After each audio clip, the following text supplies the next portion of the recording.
இந்த ஆக்டர்ஸ் எல்லாம் வந்து பாலிட்டிஷியனாக ஹைட்டாக பண்ணுற கூத்து பார்க்கும்போது செம்ம ஃபன்னாக இருக்குது.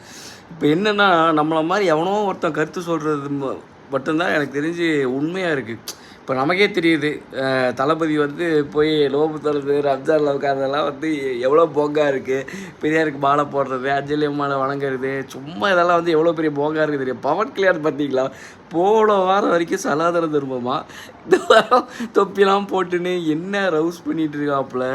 இவனுங்கெல்லாம் ஆக்டர்ஸ் எப்போவுமே பாலிட்டிஷியனாக இருந்தும் பாலிட்டிஷியன் ஆக்டர்ஸாகவே இருக்கிறதோ இது ரொம்ப காலமாக நடந்துகிட்ருக்கு. ஏன் ஒரு வக்கீலோ ஒரு ஆடிட்டரோ யாரோ ஒரு படித்தவனோ நம்ம வந்து முன்னாடி வந்து ஓட்டு போட மாட்டேங்கிறோம் அப்படிங்கிறதும் ஒரு தகவல் இருக்குது. ஏன்னா மைனாரிட்டியாக இருக்கிறவங்க தான் நம்ம ஓட்டு போடுறவங்க. ரொம்ப மெஜாரிட்டியாக ஓட்டு போடுறவங்க தன்னை ஈர்க்கிற தன்மையாக பேசுகிறவங்களும் ஒரு அளவுக்கடமான பாசமும் கொண்டவங்க தான்.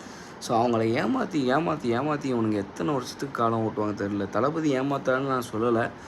அப்புறம் அதுக்கு வேறு அவனுங்க திட்டுவானு. ஐடி விங்லேயே ஸ்ட்ராங்கு நம்பர் 1 டிஎம்கே, 2 பிஜேபி, 3வது தமிழக வெற்றி கழகம் தான். எங்கே பேசினாலும் துப்பாக்கி வச்சு நிற்பானுங்களே ஸ்னைப்பர்ஸ். இந்த மாதிரி எவன்டா தப்பாக பேசுகிற தளபதின்னு டப்புன்னு சுட்டுறானு கமெண்ட்லாம் வந்து கழுவி ஊற்றிடுறாங்க. அதனால் இப்போ நல்லா பயமுறுத்தி ஆரம்பத்துலேயே நல்லா பயமுறுத்தி ஸ்டார்ட் பண்ணுறீங்க. எப்படி எல்லாம் ஓட்டு போடுவாங்க? ஸோ கொஞ்சம் எல்லோரையும் பேச விடுங்க. தப்புன்னா தப்புன்னு சொல்ல விடுங்க. எல்லோரும் நமக்காக தானே பேசுகிறோம். தமிழக வெற்றி கழகத்தை பற்றி பேசினா இவனுங்க சண்டைக்கு வரானுங்க, பிஜேபி பற்றி பேசினாலும் சண்டைக்கு வரானுங்க, இன்னொருத்தன் டிஎம்கே பற்றி பேசினாலும் சண்டைக்கு. எப்போ தான் நாங்களாம் கருத்து சொல்கிறது? எங்களுக்கு பிடிக்கல, ஒரு சிலது பிடிக்கலன்னு தான் சொல்ல முடியும். நல்ல ஒரு தலைவனுக்காக காத்திருக்கோம். பிரபாகரன் மாதிரி ஒருத்தரையும் உடனே சீமான்னு சொல்லாதீங்க. நல்ல தலைவருக்காக காத்திருக்கோம். அது எங்கே இருக்காங்க, நமக்குள்ளே எங்கே ஏது ஒன்றுமே தெரியல. பட் என்றைக்கோ ஒரு நாள் நடக்கும். ஃப்யூச்சரில் கண்டிப்பாக பார்ப்போன்ற ஒரு நம்பிக்கை இருக்குது. அதுக்கான ரொம்ப தேவைகள் இன்றைக்கி இல்லை.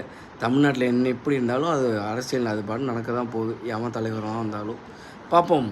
உங்கள் கருத்து என்னங்கிறதையும் கமெண்ட்ஸில் ஷேர் பண்ணுங்கள். இந்த மாதிரி நடிகர்கள்லாம் பண்ணுற அட்டகாசத்தை பற்றி.